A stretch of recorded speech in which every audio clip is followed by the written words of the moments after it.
स्थापना करने वाले प्रथम शासक बप्पा रावल, जिन्हें कालभोज के नाम से भी जाना जाता है। इन्होंने सिंधु नदी की पश्चिम की ओर से बढ़ते आक्रमणों को सदियों तक रोके रखा। इन्हीं के वंशज महाराणा कुंभा हुए, जिन्होंने अपने शासनकाल में 33 किलों का निर्माण करवाया, जिनमें विश्व प्रसिद्ध कुंभलगढ़ और चित्तौड़गढ़ का विजय स्तंभ मुख्य हैं। इसी राजवंश में एक और महाप्रतापी राजा राणा सांगा हुए, जिनका साम्राज्य अफगानिस्तान तक फैला था, जिनका जीवन चरित्र शौर्यपूर्ण गाथाओं, त्याग और बलिदान से भरा है। युद्ध के दौरान उनके शरीर पर 80 घाव लगे थे, जिनमें एक आंख, एक हाथ और एक पांव बुरी तरह से जख्मी होते हुए भी स्वाभिमान की रक्षा के लिए युद्ध में वे सदैव तत्पर रहे। पराक्रम और बलिदान की इस गाथा में एक नाम पन्नाधाय भी है, जो कि एक गुर्जर जाति की धाय मां थीं, जिन्होंने अपने पुत्र चंदन का बलिदान देकर राणा उदय सिंह की रक्षा की, जिनके पुत्र महाराणा प्रताप हुए। महाराणा प्रताप का जन्म पाली जिले के अखेराज सोनगरा की पुत्री एवं महाराणा उदय सिंह की महारानी जयवंत कंवर की कोख से विक्रम संवत 1597 में अर्थात 9 मई 1540 को कुंभलगढ़ में हुआ।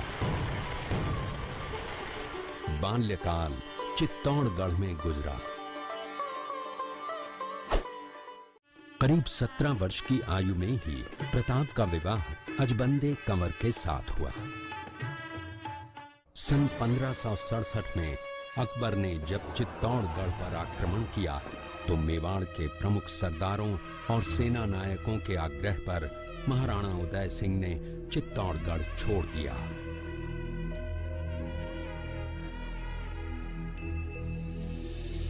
मुगलों के प्रति उनमें घृणा के भाव जागृत हो गए।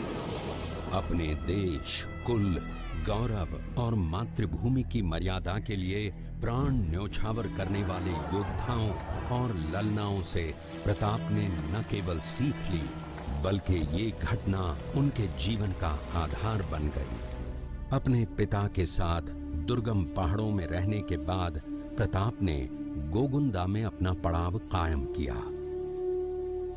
फरवरी 1572 को महाराणा उदय सिंह का देहांत हुआ।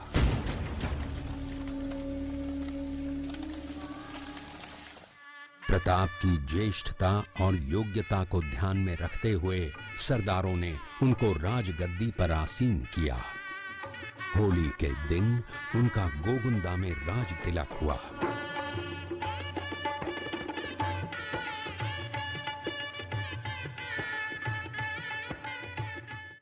उस समय तक लगभग सभी राजाओं ने मुगल सम्राट अकबर की अधीनता स्वीकार कर ली थी। एकमात्र महाराणा प्रताप ने अपना मस्तक अकबर के आगे नहीं झुकाया।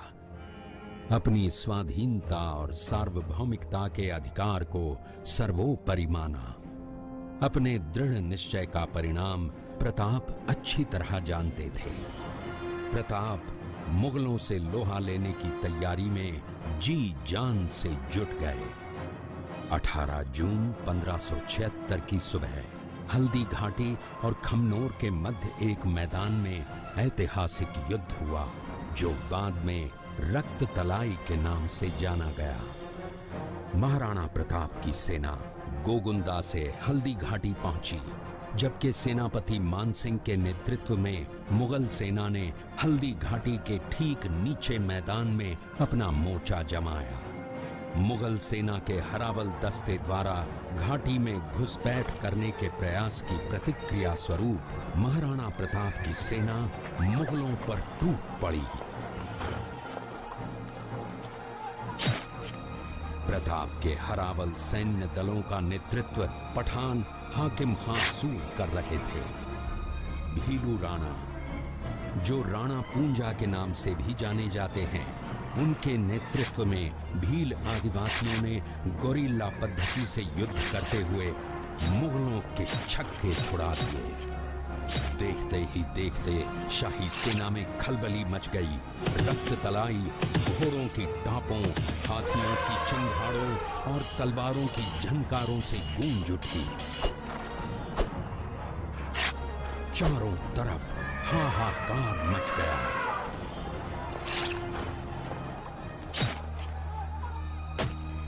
युद्ध का घटनाक्रम अचानक उस समय बदल गया जब प्रताप ने अपने घोड़े चेतक को एड़ लगाकर मानसिंह के हाथी पर चढ़ा दिया और उस पर भाले से भरपूर वार किया।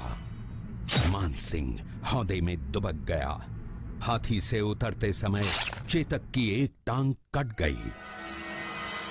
इस स्थिति को भांपकर महाराणा प्रताप के हमशक्ल सेनापति झालामान ने महाराणा प्रताप से आज्ञा लेकर उनका राजमुकुट धारण किया।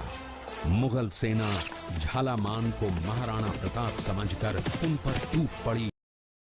झालामान शहीद हो गए। उधर चेतक ने अपने स्वामी को 5 किलोमीटर तक 3 टांगों पर ही लेकर एक बरसाती नाले को पार किया।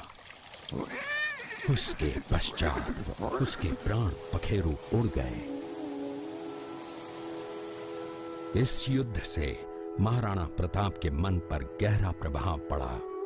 परिणाम स्वरूप उन्होंने मुगलों पर विजय प्राप्त करने तक राजसी ठाट बाट छोड़ने और पत्तों पर भोजन करने का प्रण लिया, जिसे उन्होंने जीवन भर निभाया।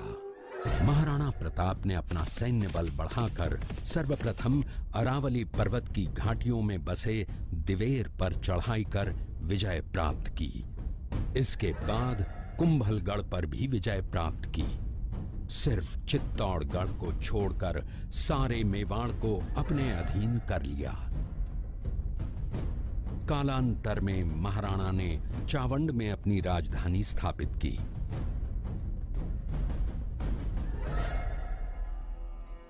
19 जनवरी 1597 को राणा प्रताप ने मात्र 57 वर्ष की आयु में इस संसार से प्रयाण किया।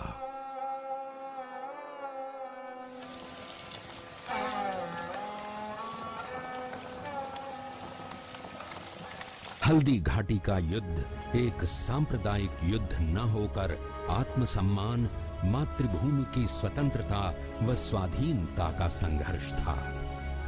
इसका प्रमाण ये है कि जहां पर अकबर की सेना के सेनापति जयपुर के राजा मानसिंह थे, वहीं पर महाराणा प्रताप की सेना के सेनापति काबुल के हाकिम खां सूर थे।